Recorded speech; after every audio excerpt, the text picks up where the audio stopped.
बेटियों का जहेज बचा न घर का सामान, अब हम क्या करें। सैलाब मुतासरीन ने हुकूमत से इमदाद की उम्मीदें बांधी। कहा कि ऐसा सैलाब जिंदगी भर नहीं देखा। दूसरी तरफ भारत के पानी छोड़ने से दरियाए सतलुज की मौजों में शदीद तूफानी। गंडा सिंहवाला के मकाम पर पानी का बहाव 3,27,000 क्यूसेक तक पहुंच गया। हेड सुलेमानकी पर 1,42,000 क्यूसेक के रैली ने हिफाजती बंद तोड़ दिया।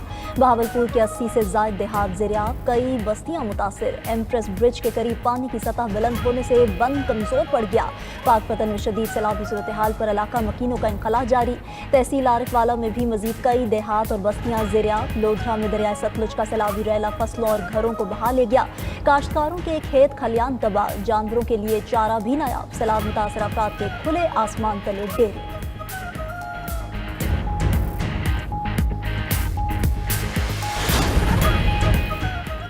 दरिया चनाब में 5 लाख क्यूसेक के सैलाबी रिले से खतरा बरकरार। चिन्योट के करीब दरिया चनाब में इंतहाई ऊंचे दर्जे का सैलाब। चिन्योट के करीब 5,55,000 क्यूसेक का रेला गुजर रहा है। हेड तरेमू पर 3,05,000 क्यूसेक का सैलाबी रेला रिकॉर्ड। 18,000 में पानी की आमद 3,48,000 क्यूसेक रिकॉर्ड। निशेबी इलाकों के सैकड़ों देहात ज़ेरियाब आ गए। राबिता मुनक़ता। खानकी हेड कादिराबाद में पानी की सतह मुसलसल बुलंद। शुजाबाद में 5 लाख क्यूसेक से ज़ायद का सैलाबी रेला बंदों से टकरा गया। मुल्तान में शुजाबाद नहर में पानी की मकदार गुंजाइश से 3 गुना ज़ायद हो गई। नहर ओवरफ्लो होने से पानी आसपास के इलाकों में दाखिल। शेरशाह बंद भी ओवरफ्लो होने से मुतादिद बस्तियां ज़ेरियाब। अकबर फ्लड बंद पर पानी का मुसलसल दबाव बरकरार। सिकंदरी नाले में सैलाबी पानी दाखिल होने से शहरी आबादी को खतरा। दरियाए रावी में हेड सदनाई पर इंतहाई ऊंचे दर्जे का सैलाब है।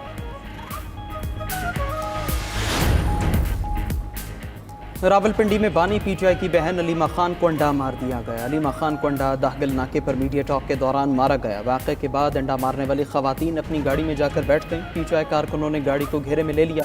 पुलिस ने मौके पर बीच बचाव करा के दोनों खवातीन को हिरासत में ले लिया। रावलपिंडी पुलिस ने दावा किया कि अलीमा खान पर अंडा फेंकने वाली खवातीन का ताल्लुक पीटीआई से है। खवातीन ने सवालात का जवाब न देने पर अलीमा खान की तरफ अंडा फेंका। पीटीआई के खातून वकील ने वाक़े के खिलाफ इंदराज मुकदमा की दरख्वास्त दी। दूसरी तरफ मीडिया से गुफ्तगू में अलीमा खान बोली, हमें फिक्र नहीं हम पर कोई हमला करे, हमें पता है ऐसा होगा, लोग जुल्म कबूल नहीं करेंगे।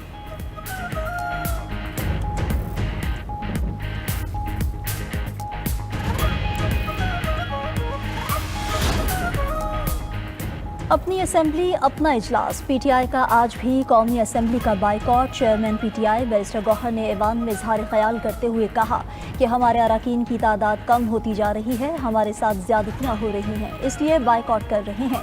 एनडीएमए ने भी वो काम नहीं किया जो करना चाहिए था। स्पीकर अयाज सादिक ने कहा कि एनडीएमए ने बेहतरीन काम किया है, काश आप वहां जाकर ब्रीफिंग लेते। कोरम की निशानदेही पर अयाज सादिक ने कहा कि आपको कौमी मसाइल और इशूज से कोई सरोकार नहीं। वज़ीर कानून आज़म नज़ीर तारड़ की पीटीआई अरकान पर तनकीद। कहा सियासत बराए सियासत न करें, कुदरती आफात से निपटना इंसान के बस में नहीं होता। हुकूमत और इदारे सैलाब मुतासरीन की मदद के लिए दिन रात कोशां हैं।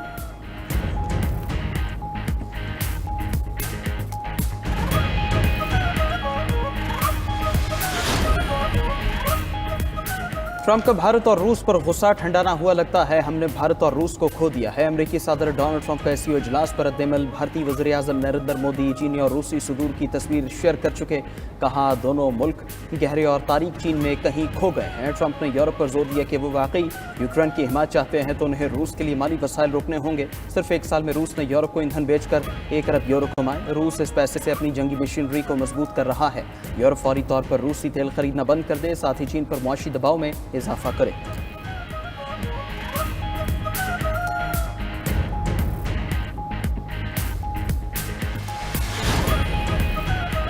जस्टिस मंसूर अली शाह ने चीफ जस्टिस सुप्रीम कोर्ट को एक और खत लिख दिया। 7 सफ़ात पर मुश्तमिल खत में चीफ जस्टिस पाकिस्तान के सामने सवालात रखे गए। जस्टिस मंसूर अली शाह ने पहला सवाल किया कि practice and procedure act committee का इजलास क्यों नहीं बुलाया गया। दूसरा सवाल सुप्रीम कोर्ट रूल्स 1980 में तरामीम पर फुल कोर्ट इजलास के बजाय सर्कुलेशन के जरिए मंजूरी क्यों की गई। तीसरा सवाल इख्तलाफी नोट को जारी करने से मुताल्लिक पॉलिसी में तब्दीली के लिए इनफरादी तौर पर मुशावरत क्यों नहीं की गई। चौथा सवाल जजेस की छुट्टियों पर जनरल ऑर्डर क्यों जारी किया गया। पांचवा सवाल 26वीं तरमीम पर फुल कोर्ट क्यों तश्कील नहीं दिया गया। छठा सवाल जजेस की खुद मुख्तारी के बजाय इन्हें कंट्रोल्ड फोर्स के तौर पर क्यों परवान चढ़ाया जा रहा है। जस्टिस मंसूर अली शाह ने खत में मौक़िफ़ इख्तियार किया कि आपको मुतादिद खतूत लिखे लेकिन कोई तहरीरी और ज़ुबानी जवाब नहीं मिला।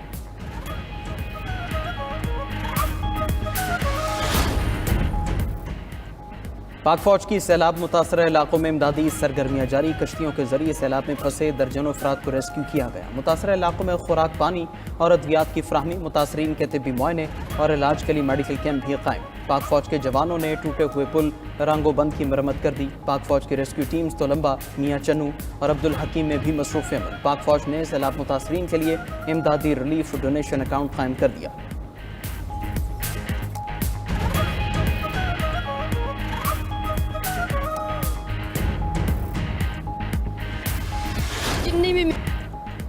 برطانوی نائب وزیر اعظم انجلا رینر عہدے سے مستعفی۔ خبر ایجنسی کے مطابق انجلا نے جائیداد کی خریداری میں ٹیکس بچانے کا اعتراف کیا تھا۔ وزیر اعظم کیئر سٹارمر کے حکم پر واقعے کی تحقیقات جاری تھیں۔ دوسری طرف برطانوی وزیر خارجہ ڈیوڈ لیمس سے وزارت واپس لے کر نائب وزیر اعظم مقرر کر دیا گیا۔ یویٹ کوپر کو برطانوی وزیر خارجہ کا عہدہ سونپ دیا گیا۔ شبانہ محمود نے برطانوی وزارت داخلہ کا چارج سنبھال لیا۔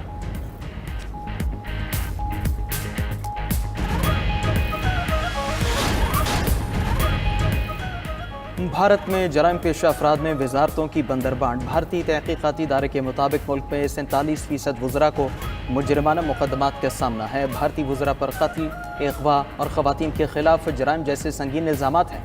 643 میں سے 302 وزراء مجرمانہ مقدمات میں نامزد ہیں۔ 174 بھارتی وزراء پر سنگین الزامات ہیں۔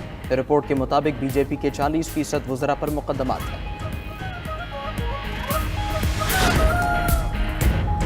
اور آسٹریلیا نے غیر ملکیوں کو دوسرے ممالک بھیجنے کا قانون پاس کر لیا۔ قانون کے تحت غیر ملکیوں کو خصوصاً چھوٹے جزیروں میں بھیجا جائے گا۔ $2.5 ارب کی لاگت سے غیر ملکیوں کو ناورو میں بسایا جائے گا۔